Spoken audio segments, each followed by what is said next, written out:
l'envie, vous savez, comme on a pu connaître à d'autres moments de la vie du pays.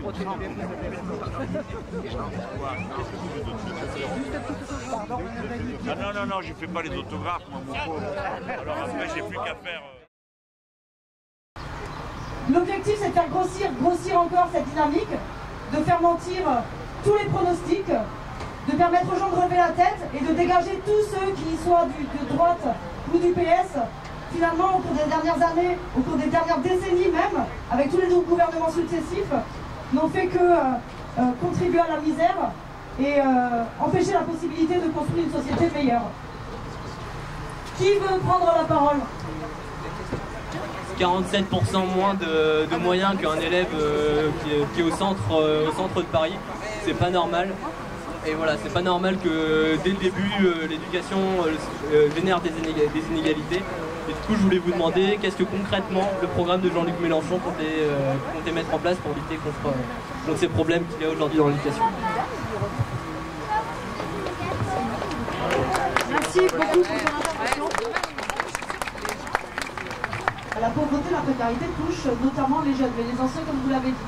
En ce qui concerne spécifiquement les jeunes, le programme de la France Insoumise propose, pour lutter contre le fait que trop d'étudiants maintenant sont obligés de travailler à côté de leurs études, et que du coup, réussir ces études, ça dépend de si on a des parents qui peuvent nous les financer, ou si on a des parents qui ne peuvent pas nous les financer. Eh bien, on propose une allocation d'autonomie qui serait à hauteur de 800 € pour 3 ans pour tous les étudiants. Non, il y a des escaliers là.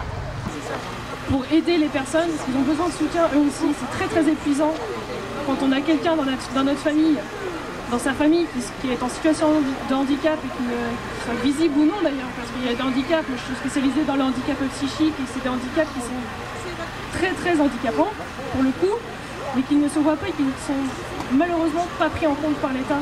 Enfin, très peu en tout cas. Il y a des plans sur l'autisme qui sont très bien, mais voilà, et je pense qu'il y a un gros travail là-dessus, sur le handicap. Et après sur la jeunesse, le jeune a pris la parole et je pense qu'il a dit ce qu'il avait à dire sur la jeunesse. Ses moyens, ses salaires et ses revenus, alors qu'il faudrait au contraire protéger la population en augmentant le nombre de médecins. Donc je pense qu'il est plus qu'urgent d'envisager la suppression du numerus clausus, d'ouvrir largement les postes en deuxième année de médecine, les portes en deuxième année de médecine pour que les jeunes puissent se former et devenir médecins. Sinon on va être obligé d'aller faire appel à Cuba. Cuba en forme beaucoup. Hein. Ils ont été maîtres des médecins en Amérique latine, et très nombreux, et c'est bien. Je crains qu'on soit obligé aujourd'hui, en France qui est normalement la 4e ou 5e puissance mondiale, on risque d'être obligé de faire appel à Cuba pour remplacer nos médecins. C'est un vrai scandale. Voilà, et je suis pas du tout de la profession. Voilà, donc c'est un coup de gueule, mais vraiment ça, voilà, je voulais le dire. Merci monsieur. Alors, est-ce que vous avez vu le livret thématique sur la santé ? Le problème, c'est que Mitterrand aussi nous l'avait promis. Et quand Mitterrand l'a promis, il ne l'a pas fait, puisque 2 ans après avoir fait cette promesse de sortir de cette relation néocoloniale avec l'Afrique, eh bien, il a viré Jean-Pierre Cotte, qui était responsable de ce ministère, et il a continué la politique de France africaine, encore pire que la droite le faisait. C'est une politique du quotidien. Quand vous écoutez Jean-Luc Mélenchon à la télévision aujourd'hui, ce que vous remarquez, la grande différence avec les autres candidats, c'est que lui, il parle aux gens dans leur vie quotidienne. Il dit voilà, il y a des gens qui sont dans la rue, ça me révolte. Il dit pas simplement il y a des chiffres, il dit pas simplement il y a des courbes, il dit pas simplement comme François Lenglet par exemple, lui rappelle chaque fois qu'il est sur le plateau de Pujadas. Il parle de la vie des gens, de ce que les gens vivent au quotidien, dans la difficulté de leur vie.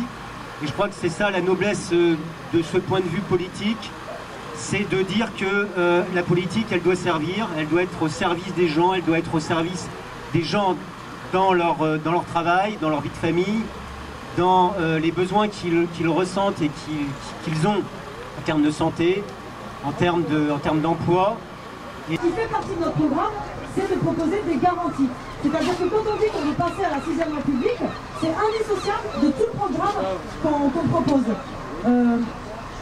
Concrètement, la 6e République, telle qu'on l'entend. là-dedans, il y a le droit de révoquer les élus. Si les élus n'appliquent pas leur programme, si Jean-Luc Mélenchon n'applique pas son programme, eh ben vous pouvez le dégager. Vous pouvez le dégager.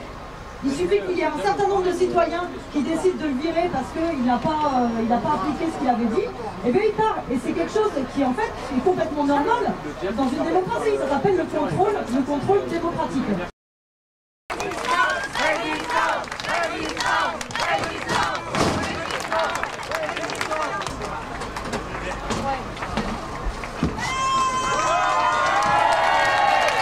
Bienvenue Jean-Luc. Donc il y avait une rumeur qui a circulé un peu toute la journée dans les rues de Dieppe. Est-ce que Jean-Luc Mélenchon va venir parler sur le camion podium insoumis? Voilà, il est là, donc je lui passe le micro. T'as raison. Elle est belle, hein.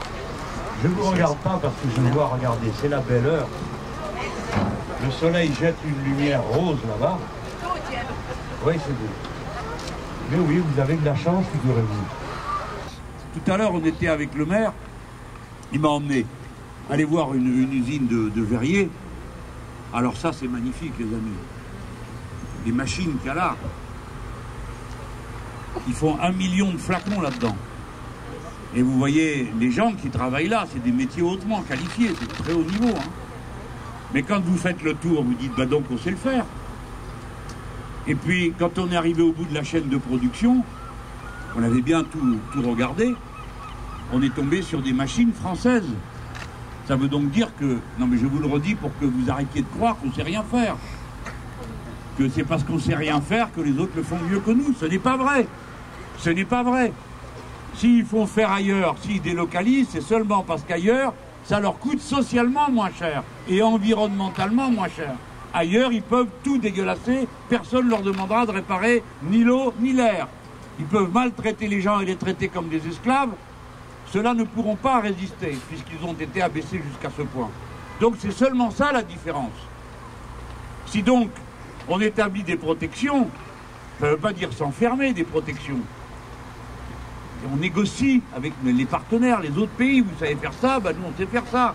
Alors on ne vous laissera pas, bon, venez pas avec votre marchandise si on sait le faire. Et à l'inverse, nous, si on sait faire ça, on ne va pas aller vous noyer si vous le faites déjà. Parce que si chacun essaye de briser l'autre, à la fin, plus personne n'arrive à vivre. Et après, ils viennent pleurer qu'il y a des gens qui migrent. Hein? Eh bien, c'est de notre faute. C'est de la... pas de notre faute à nous, hein. C'est de la faute de ceux qui organisent un système pareil. Qu'on ne commence pas par se dire comment on va faire du fric avec. Si on commence par cette question-là, on a tout perdu. Tandis que si on réfléchit à partir des besoins humains, à partir de ce qu'on sait faire, on trouve les réponses et à la fin, il y en aura sans doute qui feront un peu d'argent là au milieu. Mais ça ne peut pas être le point de départ, le point d'arrivée de toute question et de toute discussion. Et alors, pendant qu'on regardait ça, cette magnifique usine, alors c'est un fonds de pension qui a investi dedans. Bon, on ne va pas non plus faire peur à tout le monde. Il faudra donc que les droits du capital ne soient pas absolus. Et c'est comme les droits des salariés, comme toutes les libertés sont encadrées, sauf celle du capital. Pourquoi?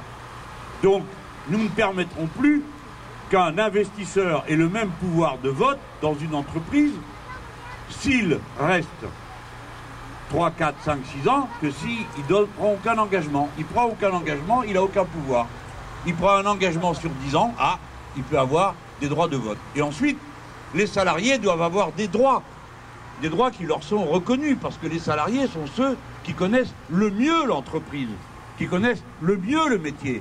Le fonds de pension chinois, il n'a aucune espèce d'idée de ce que ça peut être qu'un flacon de verre, ni comment on le fabrique, ni comment on le met dans un tas, et comment on le trie, et ainsi de suite, que font toutes ces machines, il n'en sait rien. Tandis que les hommes et les femmes qui sont là, eux, ils savent tout sur le sujet. Donc, s'ils décident de vendre l'entreprise, parce qu'ils estiment que le rendement n'est pas suffisant, vous savez, ils sont très gourmands. D'habitude, dans l'industrie, on prenait 3-4% de profit. Et déjà, on trouvait que c'était beaucoup. Quand j'étais jeune homme, on disait que c'était la surexploitation capitaliste. Ben, dis donc, il faut voir maintenant, à 10%, ils ne sont pas contents. Mais il y a une limite. Il y a toujours une limite. C'est pas possible. On ne peut pas sortir. Alors, il a le droit, lui, comme capitaliste, de dire « Ah ben, c'est pas assez, donc je m'en vais. Et avant de m'en aller, je vends tout. Le brevet à l'un, le terrain sur lequel l'usine est construite à l'autre, et les machines à un troisième. Et il ne vous reste plus rien. » Ça s'est produit des dizaines de fois. C'est pas possible. il faut qu'il y ait une clause qui permet aux salariés, si le patron s'en va, quelle que soit sa raison, ben, les travailleurs, les premiers, ont le droit de préemption sur la propriété de l'entreprise. Vous allez voir qu'il y en a qui vont réfléchir à 2 fois avant de se lancer. Je pense que ce qu'on fait tient la route. Et je pense que ce que vous faites ici, ça tient la route. La preuve, c'est qu'on est dans un endroit où on a une industrie qui représente le 24% de l'activité, alors que c'est le 12% dans le reste du pays. Eh bien, je vous félicite, parce que moi, je repars d'ici en me disant, c'est possible, je l'ai vu quelque part, je sais comment on fait, et ainsi de suite. Bon, allez, j'ai assez parlé, parce que sinon ça peut durer des heures, et demain, je vous retrouve au Havre. Mais, vous voyez, mes amis, je pense que nous avons une possibilité qui chaque jour devient plus sérieuse, d'arriver à être la partie de la population qu'entraînent tous les autres. Vous savez, notre peuple, il est paumé là. Les gens ne savent pas. Ils ragent, ils misèrent, ils galèrent, ils ont du mal à suivre tout. Il y a des choses qui les exaspèrent. Des fois, la colère les emmène à dire « Ah ben j'irai pas, je voterai pas. Mais ballot, si tu fais ça, tu donnes raison aux autres. » Enfin, on ne peut pas se contenter de dire ballot. Il faut expliquer, il faut mobiliser. Mais nous aussi, on a un devoir. Le devoir, c'est d'être prêt à gouverner. Et ne croyez pas qu'il vous suffira d'élire celui-ci pour que les problèmes soient réglés. C'est pas comme ça qu'il faut se poser. C'est pour ça que j'ai commencé à vous parler de l'usine, la chaîne de production et le reste. Il faut que, par milliers, les gens se préparent avec sérieux à prendre en charge le pays. Parce que c'est dans sa profondeur qu'il devra prendre en charge les affaires du pays. Et pas simplement se confier à quelqu'un qui ne peut pas changer tout du dessus. Ce n'est pas vrai. Hein, ce n'est pas vrai. Et notamment pour tout ce qui concerne la production, l'échange, plus réfugiés au MEDEF, qui est le syndicat des parasites, eh bien, ceux-là, oui, ceux-là, au lieu de réfléchir à leur responsabilité sociale devant le pays, ne réfléchissent qu'à leur portefeuille. Et le moment est venu maintenant qu'on ait des acteurs qui réfléchissent à l'intérêt général humain et qui prennent leurs responsabilités. Et nous, on va les prendre. Et vous savez pourquoi? C'est parce qu'ils pensent que vous êtes, vous tous là, vous êtes des gens honnêtes. Vous pensez au bien commun. Vous n'êtes pas là pour vous. Vous vous occupez des autres. Ils le savent qu'on est comme ça. Et tout d'un coup, ils se disent, le pays va mal, je préfère faire confiance à ceux-là qu'aux autres. Peut-être qu'ils ne sont pas plus malins, mais ils sont plus honnêtes et ils essayent qu'on se débrouille tous ensemble. C'est très important. Et nous, on aime notre pays. Il n'y en a pas de honte à dire qu'on aime notre pays. On ne doit pas abandonner l'amour du pays à d'autres. D'accord? Ni ses drapeaux, ni le reste. Mais nous, on le fait comme des gens raisonnables, qui pensent que quand on aime, c'est aussi pour aller au-devant des autres. Hein. Vous m'avez compris, c'est pas la peine que je fasse un discours de 2 heures sur le sujet.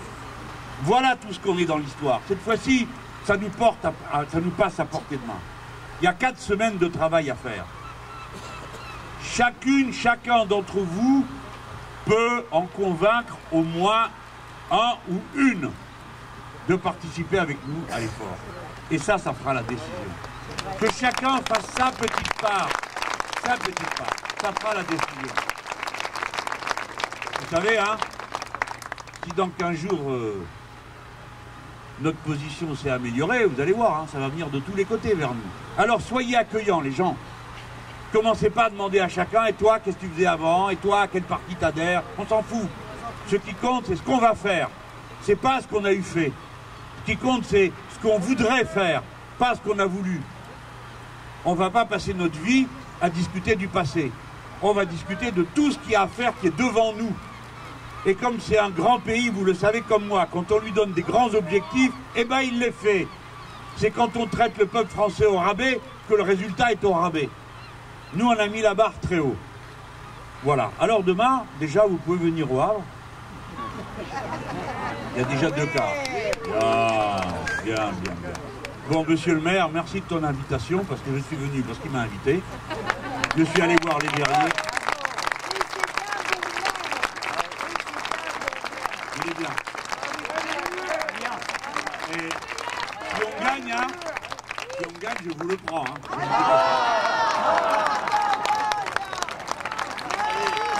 Allez, au revoir et à demain. Merci mes amis.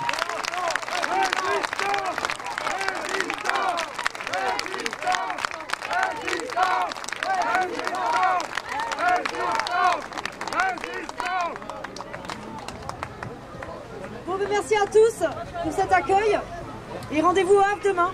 Bravo.